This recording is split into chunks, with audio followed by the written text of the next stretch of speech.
मौलाना फजल रहमान को इस्लामाबाद में आज़ादी मार्च और धरना दिए हुए तकरीबन 10 दिन हो चुके हैं, लेकिन अब तक वो ये साबित करने से कासिर रहे हैं कि आखिर उनके मतलूबा जो मकासद हैं वो क्या हैं।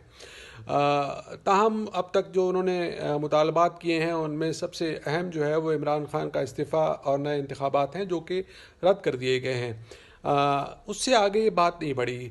इस्लामाबाद में सर्द हवाएं शुरू हो चुकी हैं, जिसके साथ साथ मौलाना की तकरीरें भी ठंडी पड़ती जा रही हैं। लेकिन अभी हाल ही में उनका एक इंटरव्यू लिया गया यूट्यूब चैनल के लिए, जिसमें उन्होंने कहा कि उनकी फ़ौज के सरबराह से मुलाकात हुई थी, आर्मी चीफ से मुलाकात हुई थी।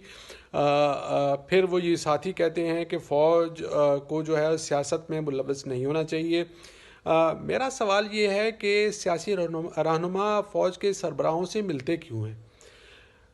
वो ये साबित करते हैं कि और बल्कि उनको फ़ौज के सरबराह को और फ़ौज को सियासत में मुलव्वस करने की कोशिश करते हैं, बल्कि उन्हें दावत देते हैं। इसमें कोई शुबा नहीं और ना ही कोई दो राय हैं।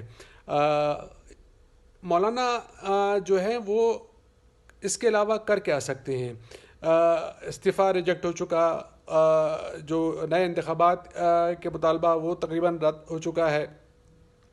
वो डी चौक भी नहीं जाना चाहते, बल्कि वो उसके जो हैं बारे में कहते हैं कि वो गंदी जगह है, आपको पता नहीं। बहरहाल धरना उनका बहुत बड़ा है, इसमें कोई शुबा नहीं, और सियासी मुबसरीन भी यही कह रहे थे कि वो बहुत कुछ बड़ा इज्तिमा कर लेंगे, मजमा जमा करें, लेकिन मेरे ख्याल में सियासी कोई फ़ायदा हासिल करने से अब तक वो कासिर हैं और वो रहेंगे।